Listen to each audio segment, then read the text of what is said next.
निश्चय जे दुलाराय बर' फरायसा आफाद सुंद'यै एबसु लोगोसे बड' साहित्य सभा जायखौ BSS होननानै बुङो जाय बर' थुनलाइ आफादा 1922 मायथाइनि 16 नभेम्बराव जोनोम मोनदोंमोन लोगोसे दुलाराय बर' फरायसा आफाद 1967 मायथाइनि जाय 15 फेब्रुवारियाव गायसनजादोंमोन।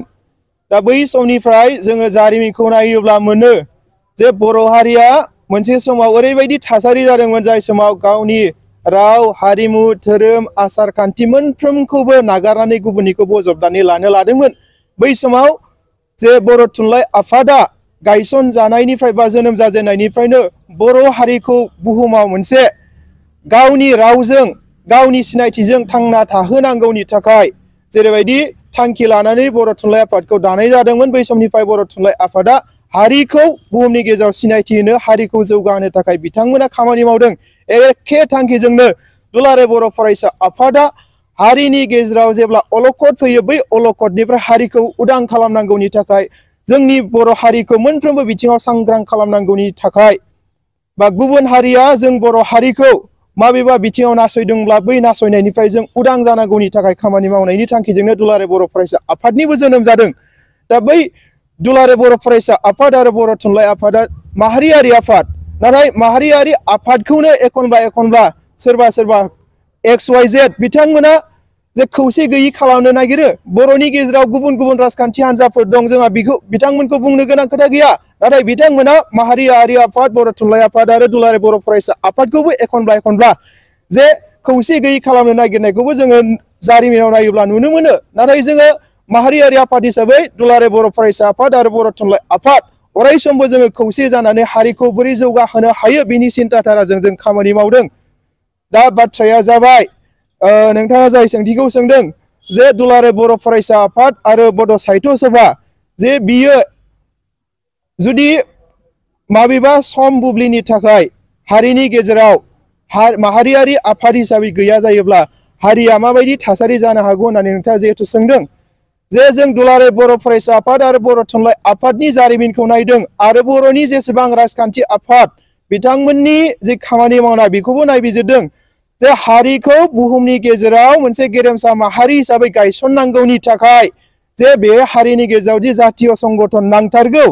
दा जोङो नुयो गुबुन गुबुन हारिफोर दङ गुबुन गुबुन जाय बर'नि अनगायैबो हारि दं बिथांमोना जातीय संगठना जेसेबां स्ट्रं खामानि मावनो हादों बैफोरबायदि हारिफोरानो जौगानो हादों। एखे रोखोमै बर' हारिया जौगादों होननानै बुङोब्ला बर'नि माहारियारि आफाद दुलाराय बर' फरायसा आफाद आरो बर' थुनलाइ आफादा मैखोमै खामानि मावनायनि थाखाय हारिया दिनै बेखिनि थासारिसिम सफैनो हादों। नाथाय बे हारिनि थाखाय खामानि मावग्रा माहारियारि आफादखौ जुदि गैयै खालामोब्ला माबेबा सम बुब्लिनि थाखाय हारियाव ओरैबायदि थासारि फैफिनगोन जे मोनसे समाव बर'आ गावनि धोरोमखौ नागारनानै गुबुननि धोरोमखौ लादोंमोन, गावनि गाननाय जोमनायखौ नागारनानै गुबुननि गाननाय जोमनायखौ लादोंमोन, गावनि रावखौ रायलायनो नागारनानै गुबुननि रावखौ रायलायदोंमोन, गुबुननि आसार खान्थि गासैखौबो बर'फोरा बजबनानै लानो लामा लादोंमोन। नाथाय दिनै बै फारसे बर' हारिखौ सांग्रां लाबोनो थाखाय बा सांग्रां खालामनो थाखाय माहारियारि आफाद दुलाराय बर' फरायसा आफादा मैखोमै खामानि मावदों। नाथाय बेबायदि बर' हारिखौ मोनफ्रोमबो बिथिङाव सांग्रां लाबोनांगौनि थाखाय खामानि मावग्रा एबसु आरो बर' साहित्य सभाखौ हारिनि गेजेरनिफ्राय गैयै खालामथ'योब्ला हारिया दिनैनि समाव बेसेबांबा उन जाफिननांगोन। दिनै जोङो जिखिनि थासारिसिम सफैदों नाथाय जोङो जौगानायनि अनगायै उन जानांगोन। मानोना गुबुन हारिफोराबो दिनै मा खालामदों जौगानायनि थाखाय गावबा गावनि हारिखौ बोरै सांग्रां खालामनो हायो बिनि सिन्था धाराजों गुबुन हारिफोराबो खामानि मावदों।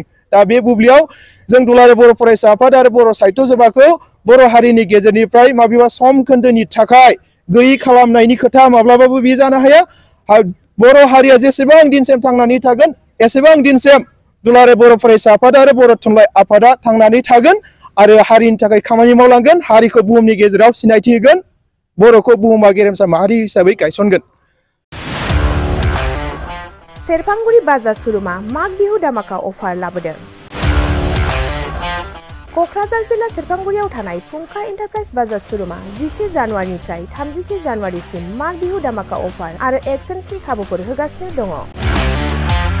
नोंथांमोना सेरफांगुरियाव थानाय फुंखा एन्टारप्राइज बाजार सुरुमाव खुंफुंजानाय माग बिहु दामाका अफार एक्सचेन्जआव फैनानै नोंथांनि लुबैनाय बाजाजनि बाइकखौ लांफैनो हागोन। बाजाजनि बाइक सालायनो मोजां मोनग्रा रायजो राजाफोरनो फुंखा एन्टारप्राइज बाजाज शोरूमा लोगोसे मोजां अफारफोरबो लाबोदों। बेफोरनो जाबाय 90% लन, गंनै हेलमेट फ्रि, केस होनानै बाइक बायगिरिफोरनो 1000 रां केसबेक हरफिननाय जागोन आरो माग बिहु दामाका अफार एक्सचेन्जजों लोगोसे बाइक बायगिरिफोरनो गांसे ब्लेंकेट फ्रि हरफानाय जागोन। फुंखा एन्टारप्राइज बाजाज शोरूमा आरो मोजां खाबुबो होबावदों। 500 रां होग्रोनानै गोसोबायदि बाइकखौ आवग्रिना दोननो हागोन आरो गासै गारिजों लोगोसे मोनफा मोनफायै एसु गिफ्ट हरफानाय जागोन। आबुङै मिथिबावनो थाखाय 8135872656 आरो 9101547892 जानबुं नम्बराव खौरां लाहरनो हागोन।